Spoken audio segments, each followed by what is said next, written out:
The CEO invited me to lunch only to tell me, "We're going in a different direction." After building the tech division from nothing, I was being replaced by the owner's nephew. "These things happen," I replied with a smile. No one realized that I had already seen it coming for months. My name is Derek. I'm 42, and for 11 years I've been the backbone of Riverton Manufacturing's IT infrastructure. Not that you'd know it from our company website or quarterly reports. I built our network security from the ground up when we were still using Windows XP and storing passwords on sticky notes. Turned a 5-person help desk into a 30-person operation that kept 3 production facilities running 24/7. The machines don't stop in Milwaukee, and neither did I. I wasn't even supposed to be there that long. Took the job as a stopgap after my divorce, something to keep me busy while I figured out what was next. But I was good at it, really good. And somewhere along the way, those servers and networks became mine. Not legally, but in every way that mattered. The lunch was at Maxwell's, the kind of place with white tablecloths where executives take clients they want to impress. Not the kind of place where you fire someone, but Preston Campbell, our CEO, was always about appearances. "Derek, you've been invaluable," he said, cutting into his steak, "but we need fresh perspectives. Someone with vision for where tech is heading." Translation: We found someone cheaper who won't push back when the board makes stupid decisions. Harrison's nephew just finished his master's at MIT. Brilliant kid, specialized in digital transformation. I nodded, took a sip of water. "Who's handling the transition?" Preston looked relieved. I wasn't making a scene. "You'll have 6 weeks. We'll announce after the quarterly all hands." I signed the NDA he brought before dessert arrived. Smiled and shook his hand. Told him I understood business decisions had to be made. Back at my desk, I noticed my admin credentials had already been downgraded. My name removed from the leadership team email chain. They decided before lunch, probably weeks ago. That night I couldn't sleep. Not from anger, though there was plenty. Not from fear about finding a new job. But because of what I'd noticed in the server logs 3 months earlier. Small unauthorized access attempts from an IP address I traced to the executive floor. Someone poking around in systems they shouldn't know existed. Looking at my documentation, my security protocols, my contingency plans, they weren't just replacing me. They were mining me for everything I knew first. I moved to Milwaukee 16 years ago following Ellie, after we got married. It's a decent security job in Minneapolis, because she got into graduate school here. We were young, ambitious. I figured I'd find something. The divorce blindsided me. 7 years of building a life. Then suddenly papers on the kitchen counter. "We want different things," she said. No fights, no warning signs. Just done. When Riverton hired me, I was sleeping on my brother's couch. They needed someone to patch together their failing network infrastructure after a ransomware attack. I was supposed to be temporary, but I saw potential. These manufacturing guys knew machines, but not computers. Their entire operation, millions in equipment, hundreds of jobs, was running on outdated systems, one crash away from disaster. I pitched Preston a 5-year overhaul plan. He gave me the budget and let me work. For 3 years I barely saw daylight, rebuilt every network, trained staff, created backups and fail-safes. When the Northeast blackout hit, we were the only facility in the region that stayed online. The board noticed. Preston started bringing me to meetings. My budget tripled. I hired a team, good people like Vanessa, who became my right hand, and Luis, who could code his way through any problem. We weren't just IT anymore. We were the reason Riverton could promise clients they'd never miss a deadline. Harrison Wells, the majority owner, shook my hand at the company Christmas party in 2019. "You turned us into a modern operation," he said. "We couldn't have expanded without your systems. I thought I'd found my place, somewhere I mattered." The first crack appeared last September. A consultant showing up unannounced to audit our digital infrastructure. He asked basic questions about systems I'd designed myself. When I asked who authorized the audit, he mentioned the executive team and changed the subject. Then my access to board meeting minutes disappeared from the shared drive. "Server cleanup," the explanation read. In December, Preston started canceling our weekly briefings, always with a reasonable excuse. At the New Year leadership retreat, I overheard Harrison talking about his nephew graduating. "Brilliant with computers," he said. "Silicon Valley companies fighting over him." I didn't think much of it. Should have. The final sign came when Vanessa told me about a meeting she'd been invited to. A strategic planning session I should have led. When she mentioned my name, Preston had changed the subject. Something felt off, she said. Like they were planning around you. I brushed it off. Loyal to a fault, my ex used to say. 2 days after the lunch, I stood in the server room at 7 p.m., long after most people had gone home. The quiet hum of machinery had always calmed me. These racks of servers, the blinking lights, the cooling systems, inside selected every component. Designed the redundancies. This was my space. I ran my hand along the edge of the main console, 11 years of my life, hidden behind these walls. Working late. I turned to find Nathan Blake, Harrison's nephew, standing in the doorway, clean cut, expensive watch, casual confidence. He couldn't have been more than 30. Just routine checks, I said. You need something. Getting the lay of the land. He walked in like he already owned the place. Preston mentioned you'd be showing me around soon. Did he? Nathan studied the server configuration. Impressive setup. A bit old school, but solid. Old school. I'd upgraded these systems 8 months ago. Your documentation is thorough, he continued. Been reading through your protocols. I have some ideas for modernization. He said it like he was doing me a favor. Looking forward to hearing them. The words tasted like chalk. After he left, I sat down at my workstation, opened the access logs. Nathan's credentials had been created 3 weeks before my lunch with Preston. He'd been given top-level administrator access. Already viewed my entire documentation library. I pulled out my phone and texted Luis. Can you meet tomorrow before work? Coffee at Joe's. 6:30. That night I drove to the lakefront, parked where Ellie and I used to watch sunsets. The water was black under the winter sky. I thought about the day Preston had promoted me to director. You're the backbone of this place, he'd said. We couldn't run without you. Turns out backbones are replaceable too. Luis was already at the coffee shop when I arrived the next morning. Dark circles under his eyes. He knew something was wrong. They're phasing me out, I said without preamble. He nodded slowly. I figured. They've been asking weird questions. Having me explain your systems. When? Couple weeks now. He looked down at his coffee. I'm sorry, man. I should have told you. I didn't blame him. Luis had kids. A mortgage. What's your plan? He asked. I hadn't realized I had one until he asked. But sitting there, watching early morning commuters hustle past the window, something settled inside me. A clarity I hadn't felt since finding Ellie's divorce papers. They think everything's in the documentation, I said quietly. But we both know it's not. Luis leaned forward. The proprietary tools. The workarounds. I nodded. The patches I built that aren't in any manual. The custom monitoring system. The client interface no one else fully understands. Derek. I'm not going to sabotage anything, I said. But I'm not going to give away what's mine either. Luis studied me for a moment, then nodded. He understood. I need copies of everything I developed personally, I said. And I need to know who's still loyal. The official announcement came during the all-hands meeting the following week. Preston standing at the podium talking about exciting transitions and fresh perspectives. Nathan beside him, smiling politely at the appropriate moments. Derek has been instrumental in building our IT infrastructure, Preston said, not looking at me. And we're grateful for his contributions as he helps us transition to Nathan's leadership over the next 6 weeks. Murmurs rippled through the room. Most of the IT team looked shocked. Vanessa's eyes found mine from across the room. A silent question. I gave her the smallest of nods.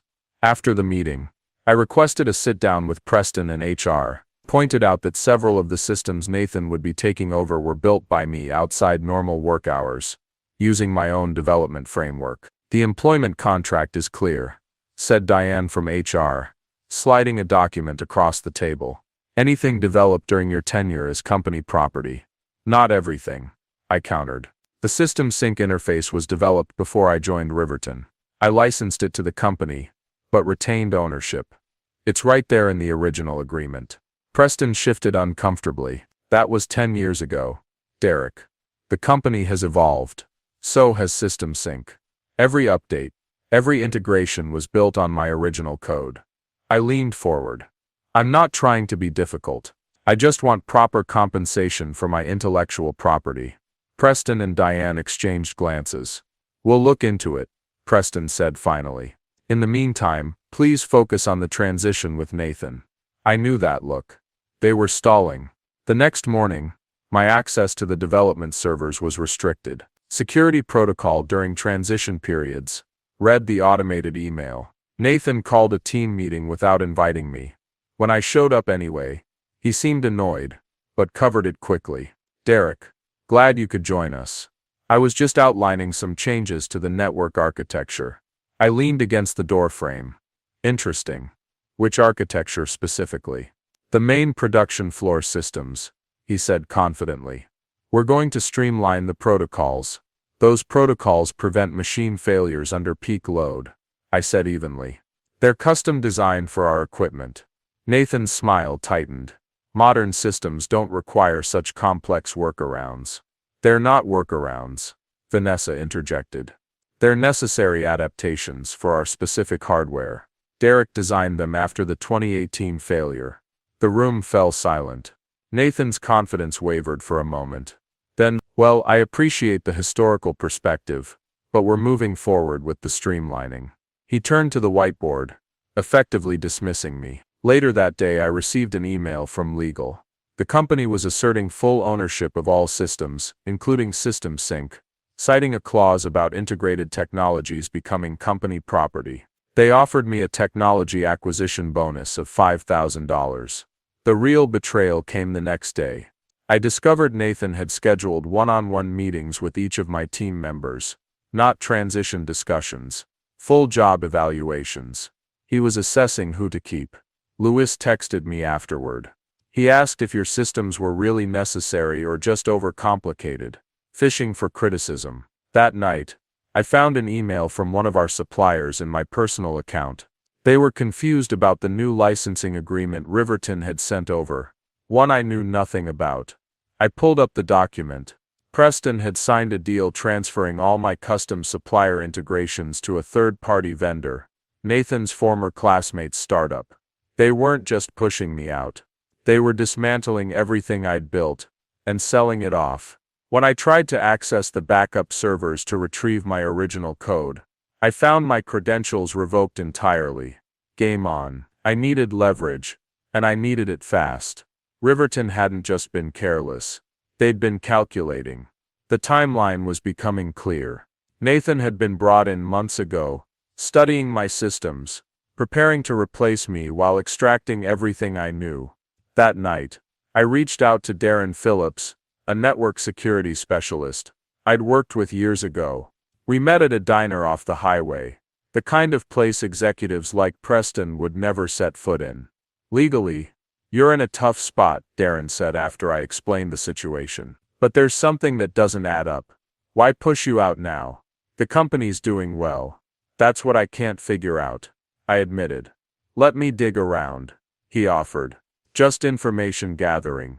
Nothing intrusive. 2 days later, Darren called me at 11 p.m. You need to see this.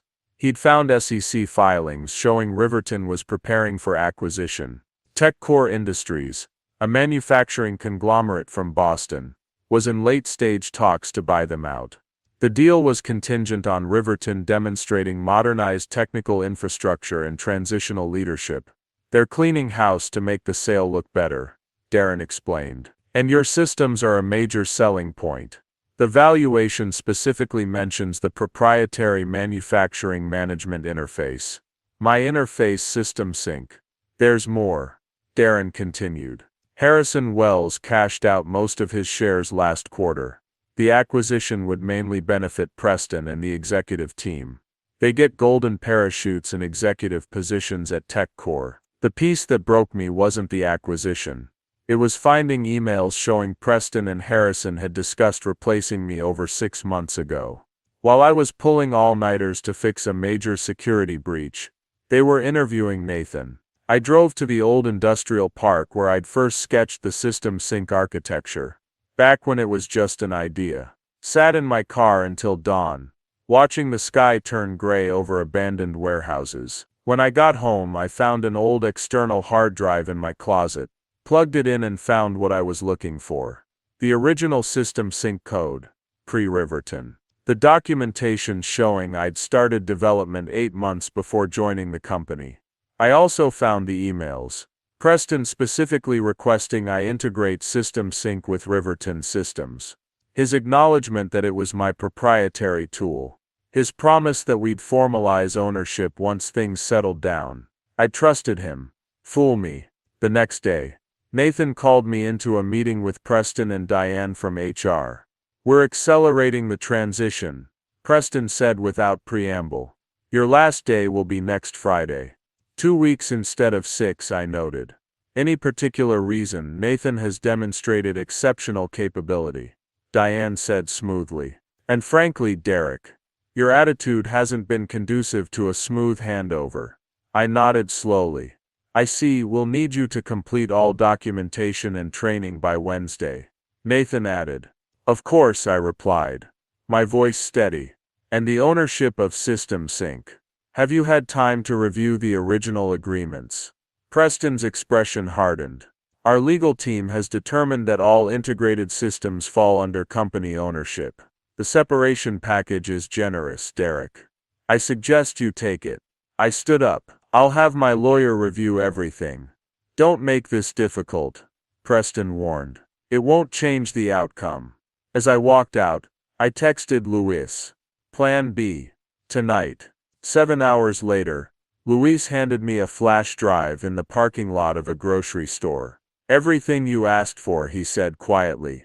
Original codebases, deployment logs, authentication keys. I thanked him, then asked, why are you helping me? He looked me in the eye. Because they think we're all replaceable. I spent the weekend meticulously documenting everything. The original System Sync code, the emails with Preston, the licensing agreements, the dates proving I'd developed the core technology before Riverton. Monday morning, I arrived early. Found Vanessa already at her desk, looking tired. You heard about the accelerated timeline, she asked. I nodded. How's the team taking it? Not well. Nathan called emergency planning sessions all weekend. Tried to reverse engineer your monitoring system. She lowered her voice. It didn't go well. 3 alerts from the production floor got missed. Anyone hurt? No, but they had to shut down. Line 3 for 4 hours. Cost about $40,000 in lost production. I kept my expression neutral. Sorry to hear that. Derek. She hesitated. I think I'm next.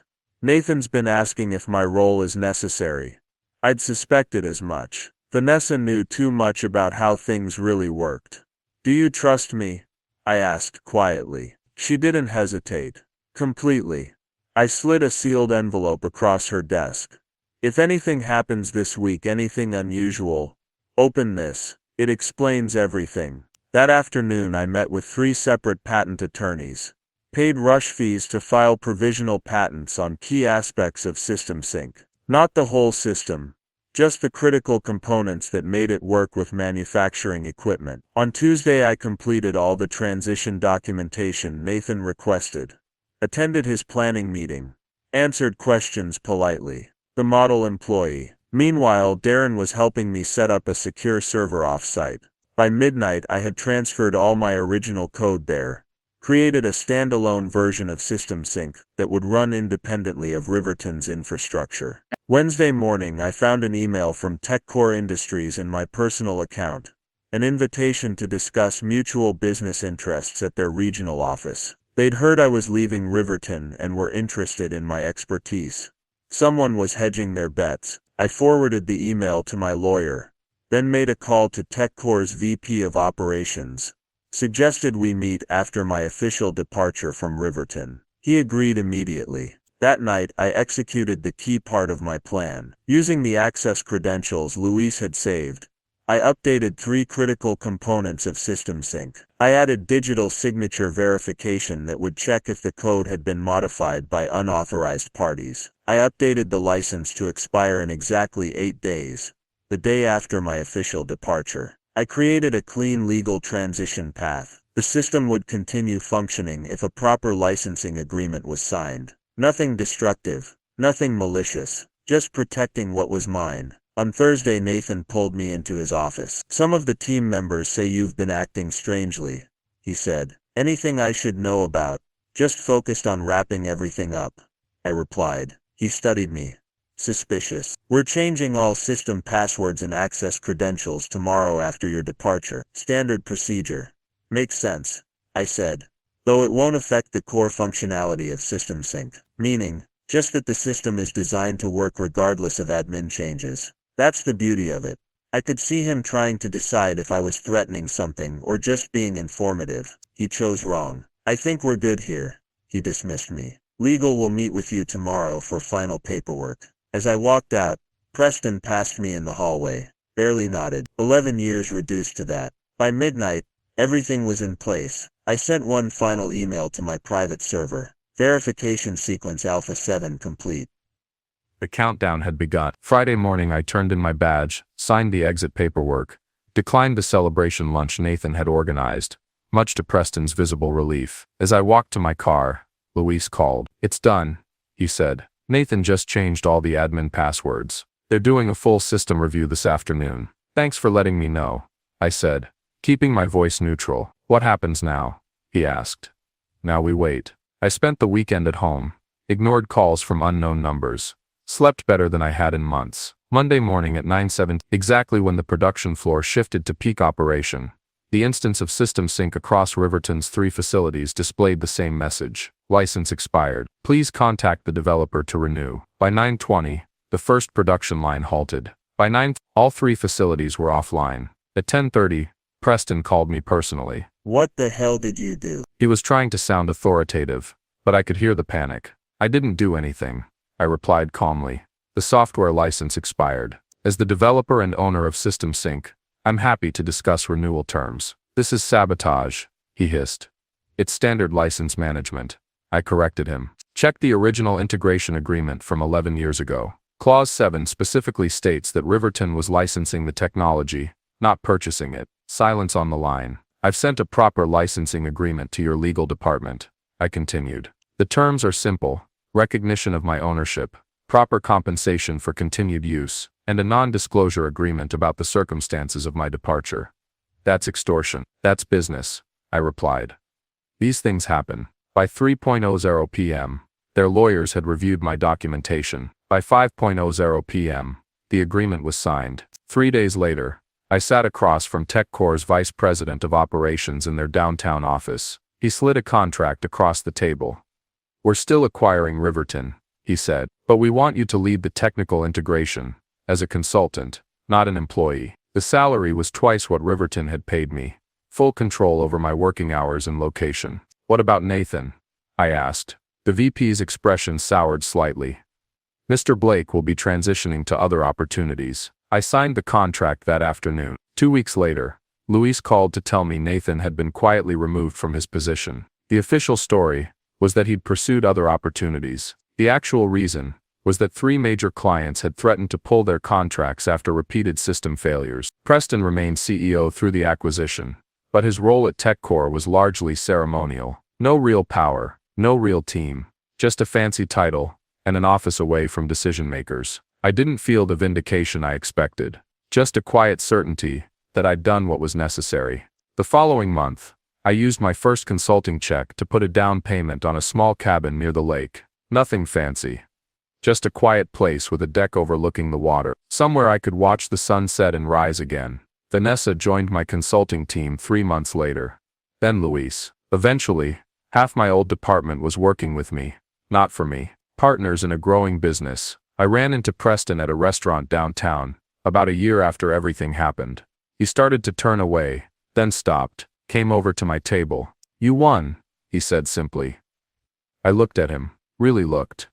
The strain around his eyes. The slightly rumpled suit. He'd aged. "It wasn't about winning," I replied, meaning it. "It was about value, knowing what you're worth." He nodded once, then walked away. I sat there a long time watching the city lights come on across the river. Thinking about systems. The ones we build. The ones we break. And the ones that ultimately outlast us all.